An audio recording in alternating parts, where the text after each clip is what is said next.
Hi guys, welcome to the Savvy Money Show with me, your host Sean. Today we're discussing a few penny stocks and a few other ones. We're going with AIM Immunotech, and I just think it's a good one. Check out. Next one is Guardian Health Sciences. Sorry, I have to be quick because there's quite a bit to go into. GHS. Check Cap Limited, ticker symbol CHEK, is one I've spoken about before. I had a little run up, but it's still got further to run. Now, as well as penny stocks, I was asked about REITs. Now, Tritec's Big Box REIT doesn't move much. Why? Because 15% of it is in Amazon. So if you want a stable one, that's one to go into. However, if you want one that is going to give you big profit, Serco is the one to go for. If I can get it up, there we go. Serco is more likely to give you the big money, but problem is it hasn't had much movement lately. But and don't forget to hit that lovely like button, almost as lovely as me. Helps with the YouTube algorithm and getting the video out to more people. And don't forget to hit that subscribe button if you haven't already. Become part of the Savvy Money Show family. We give each other hints and tips and updates about stocks and shares we talk about on the show. As well as that, you can ask me to look into any share you want, and I don't charge a Discord fee or ask for a Patreon. All I do ask is for you to comment in the box below and hit the like button. Even if you disagree with me, especially if you disagree with me, I like a debate. And if I do something wrong, I want you to call me on it so I can improve the channel. And why not check out the links in the description below? There's lots of others. I've used each one of them myself. I wouldn't give you links if I haven't checked them out myself. If you're looking for a free trading platform which should trade your stocks and shares, you can get a free share worth up to £200 for signing up and depositing a small amount. A free trade only requires a £1 deposit. The others require £100 or dollars, depending on which one you go for.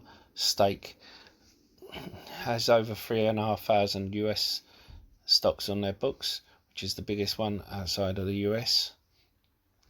Whereas Trading 212 is one of the best and easiest platforms to use.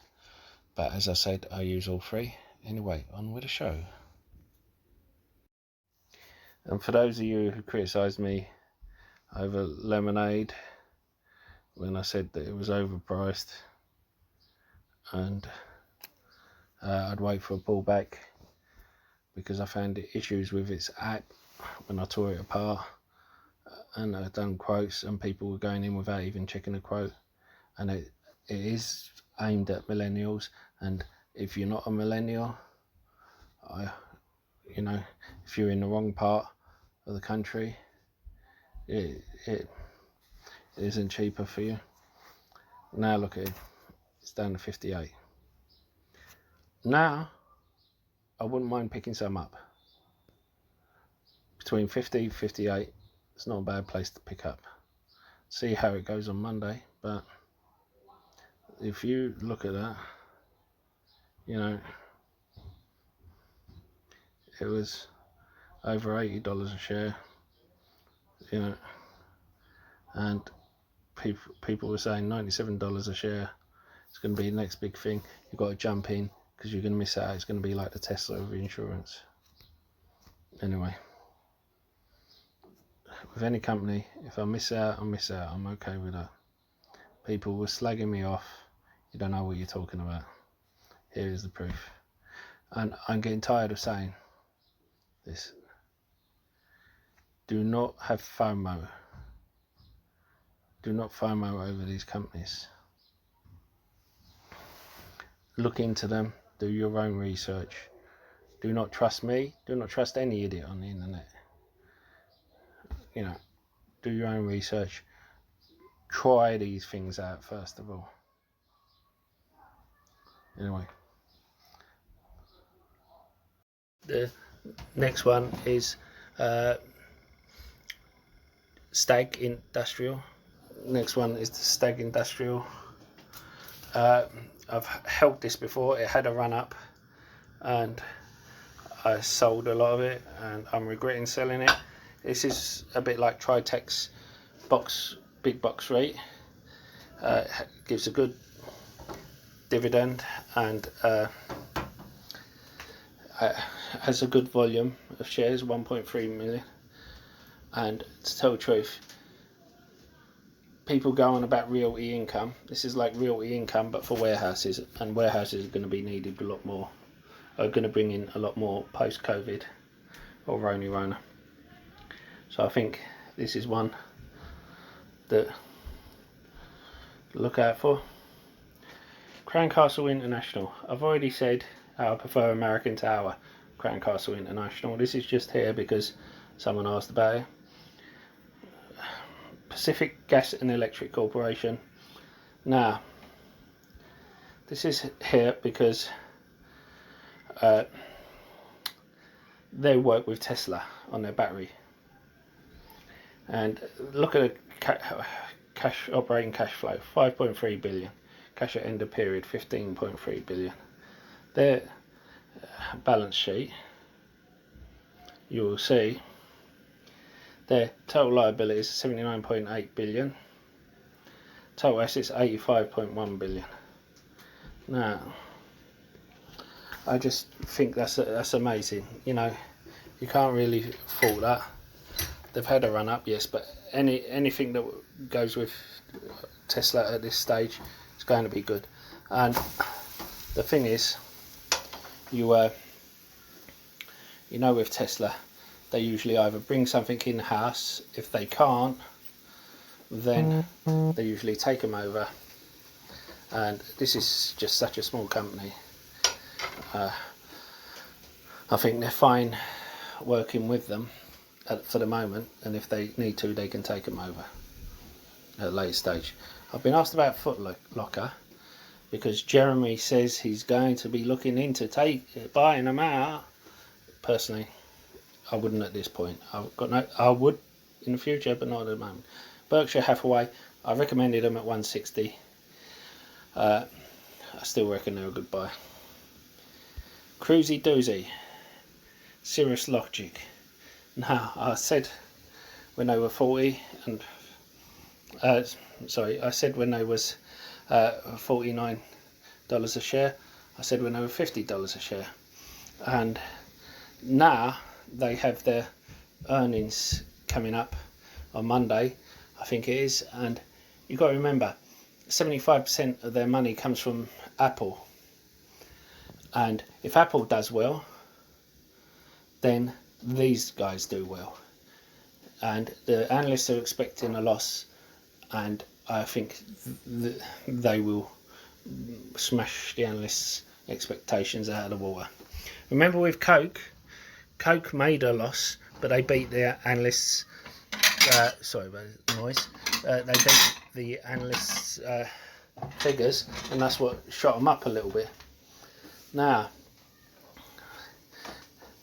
the thing is, I think this could suddenly do for them what the earnings did for Fizz, which I recommended before the earnings, and put it on the map for all these institutions, purely because it'll have such a good earnings. Remember, Fizz was at $45 to $50 share when I started talking about it. Now it's $75 to $80 share. This one, I think people will realise it's worth going into. I mean, look at the Spaq for a company that deals with Apple, instead of IPOing at $10 a share, they're IPOing at $20 a share just because they're tied to Apple. Now, Samsung tried going away from these guys who are #1 in their field, and they ended up having to go back to them. I just think they are well worth it. Now, we have Nordstrom, JWN. I picked them up, and they had a spike up. I sold them. They went back down again. I'm going to pick them up again. Anything under $15 is a buy in my book. Now, ProShares Ultra Silver. Silver's going crazy. AGQ. Albemarle. Sorry, I am rushing through these. Ticker symbol ALB. It's had a little bit of a pullback. I think it'll be a good one. Roper Technologies. Again. So I realise I'm going on a bit here, but the next one is Lind, ticker symbol LIN. Remember, I'm not picking all of these up. I'm not as wealthy as you guys, but these are ones I'm looking into. Some of them I've picked up already, and other ones I'm looking into to pick up. Lowe's I picked up this week. I've done a video on it before, so I'm not going to spend too much time on it. Dynatrace, I spoke about earlier in the week. Ceres Therapeutics, I spoke about, and Lipocene. Now, we can also, we might as well go through and show the other ones. DBV Technologies and Outlook Therapeutics.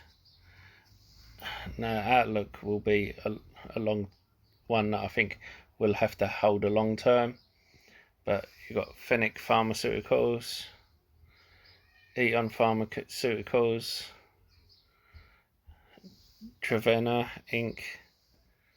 and Hawkeye Systems. You may recognise these from my penny stock picks. I suddenly found it was the right time. I also spoke about this. Now, this is one that you don't want to be bag holding, but it's one people keep going on about a crash. So, if you do see signs of a crash happening, this is one you want to go into, because it's 3 times. It's a directional one that goes, if there's a crash and the S&P 500 goes down, this will go up 3 times the amount. So during March lows, this would have given you 90 times.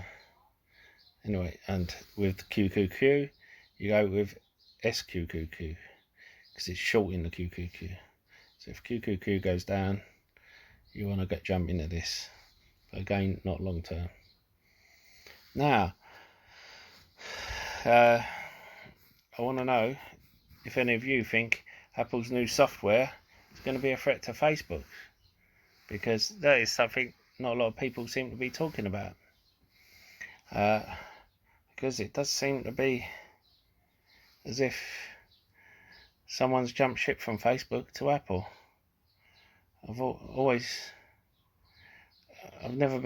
I like Apple as a company. I've never been a fan of the way they've gone about things with the App Store and closed off network, but I think at the start they've been so innovative, and so I went to Facebook instead, and now it seems like they started becoming innovative again, which I hope is right, because otherwise they were just going to stagnate. And you've shown from here, during this period when they can't bring out an iPhone, that how innovative they could be. if they needed to be. And I think that's going to bode them well for the future. And I think doing the split is a great move for them. One thing you've got to realise is